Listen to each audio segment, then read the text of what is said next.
Alright, I've seen a lot of videos on how to do OSD drops in our Survival Ascended, but a lot of them are not really meant for official servers. They use level 300 something Karchas or like Reapers, and you can't really get those on official. But this is an official server. Uh, you'd see here, I'm gonna have to blur out the numbers, but you could see that this is a official server. Um, or at least I think you can. It doesn't really say it's official, but it is an official server.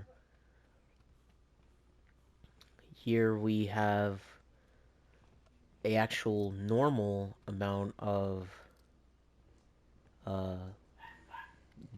not giga, Karcha level. We traded with the server. We're able to get a 200. It would be in this fridge. A base of 255 on a Karcha, level 48 from the Santa event. And you'd see here we have cloners.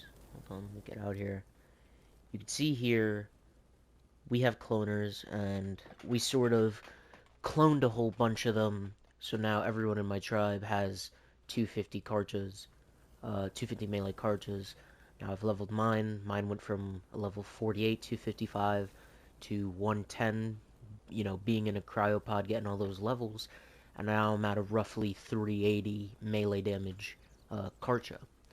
Now, I definitely don't think I could do purple drop solo yet. I think I'm gonna need roughly maybe a level 150 Karcha into melee, getting roughly 500 melee, and then I think it might be possible solo, but I can definitely do red drop solo, and so I'm confident that we could find a red drop today and show that, hey, this is maybe, I wouldn't say that what you need minimum, but one of the easiest ways I could think of.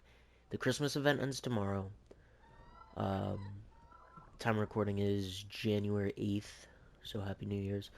Um, but you essentially hope, if you're on an official server, someone has a Karcha, and try to figure out what you can do to maybe get a clone of their Karcha if you can't pull a, Juvie Karcha from Christmas event. Which, not everyone got lucky enough. We didn't. We had to trade for it, but, here we are, and now we have one, and now we're kind of able to do what we gotta do. So I recommend what you, not what you, like, yeah, I guess you could say you need these if you're trying to do the solo.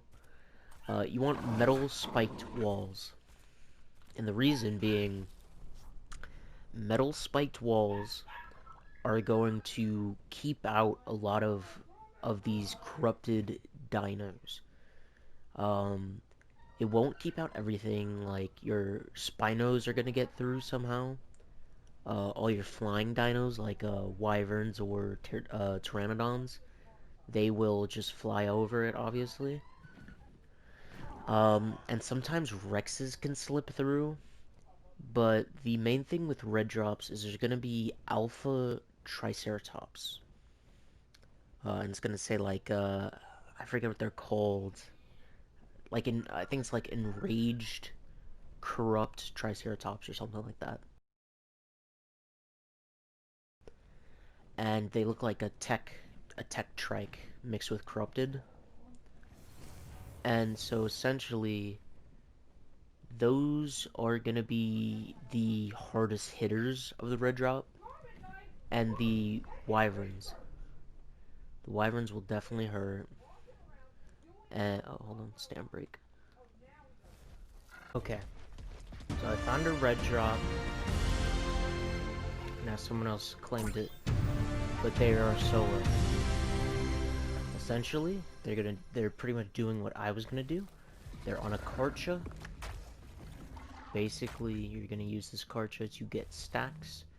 These stacks benefit your Karcha, giving it healing, I think reduced damage, and I think they do more damage. And essentially for a red drop, uh, you want to protect it. It's kind of like an element node, except it's got alpha trikes. Now normally I would place spikes all around it, and these spikes will help protect it.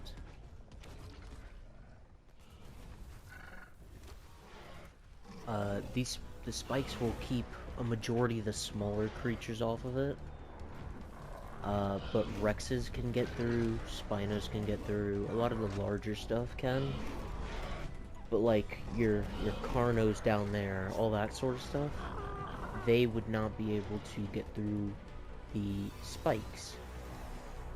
And so it wouldn't be like this where you have this entire horde of enemies all on the point, because your spikes would keep them off of it. And you want metal, because they can break wood spikes, metal spikes in PvE, on official PvE. They are not able to break it at all. So, yeah, you want to try to stick with metal spikes if possible.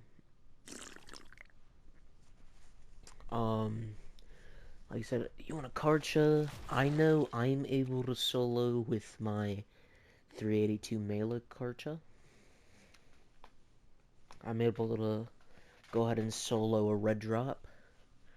Now, I'm not going to help him because I'm trying to show you what it's like if a solo did it, and it's like 2 a.m. I don't want to stay up all night trying to find a red drop to do. So, this guy's solo, he's doing a red drop, he's pretty much doing what I would be doing, except I would add spikes just to keep him off the drop, and, you know, keeps him back. See, like this, they're all, like, clogged up on it, and it makes it a little bit harder because they're able to get the damage in a lot more than they would if they had the spikes around to, well, stop them from getting to it to damage it. Right now we're on wave 1 of 5.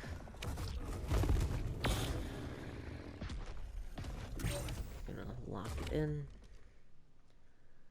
He's got all these enemies around him.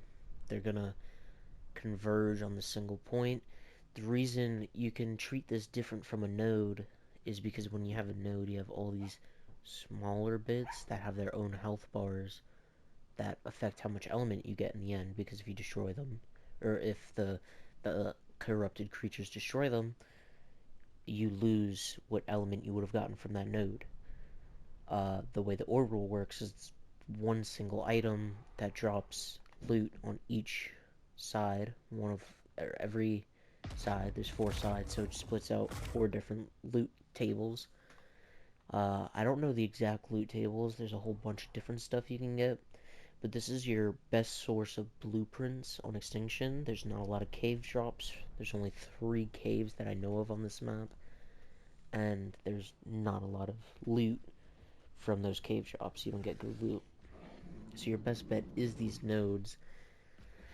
I'm gonna try to level up my Karcha, or maybe get a better one through breeding and whatnot. And that will allow me to hopefully do a legendary node solo. My tribe hasn't touched any legendary nodes, simply for the reason we just don't want to fight level 800 creatures at the moment. We think we're a little underprepared even with a couple of these Karchas. We definitely don't think we're prepped for that. But yes, this is essentially what we want to do. I'm going to cut back to when all 5 of these waves are complete, and then I'll show you, you know, what you want to do for loot, and hopefully we can see how this guy does it. If not, once the node's gone, I'll show you how I do it. And we're gonna cut back here to when the node's complete. Okay, so now that you're in the later stages, I know I said I would cut at the end, but now when you're at later stages, you might get wyverns.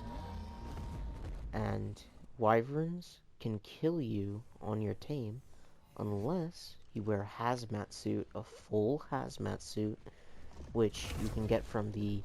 You could get gas balls from gachas, and I think that's the only way you could get them on this map. But once you have gas balls from gachas, then you can make a hazy suit, and then the dragon's breath will not kill you. Also, you will get these alpha trikes, and these are the heaviest hitting things. As you can see, they're like... Let's see if I can track it.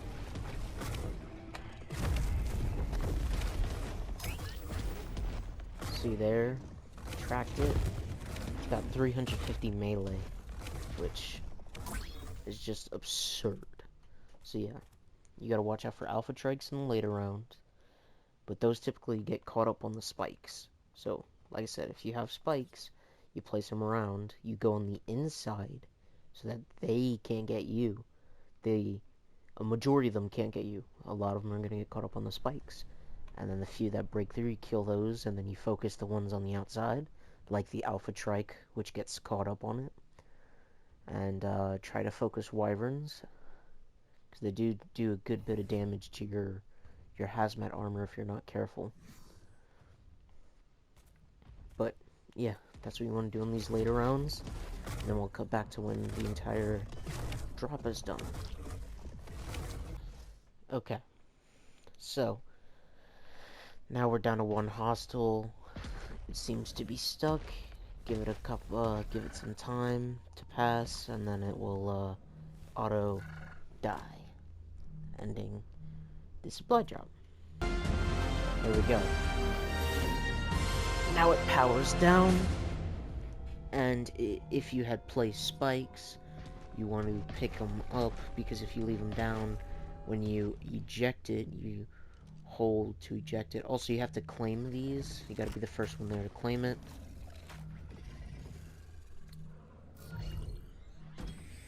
But there you go, now you eject it, it's gonna pop out. See this? Starts dropping stuff. And my favorite thing is to whip the stuff. You pull out your whip and whip them. Or you can just press square to pick them up, and then you want to transfer to your bird, like he's doing. And essentially, that's pretty much how you do any drop. The only difference is legendary. I think it's more than 5 rounds.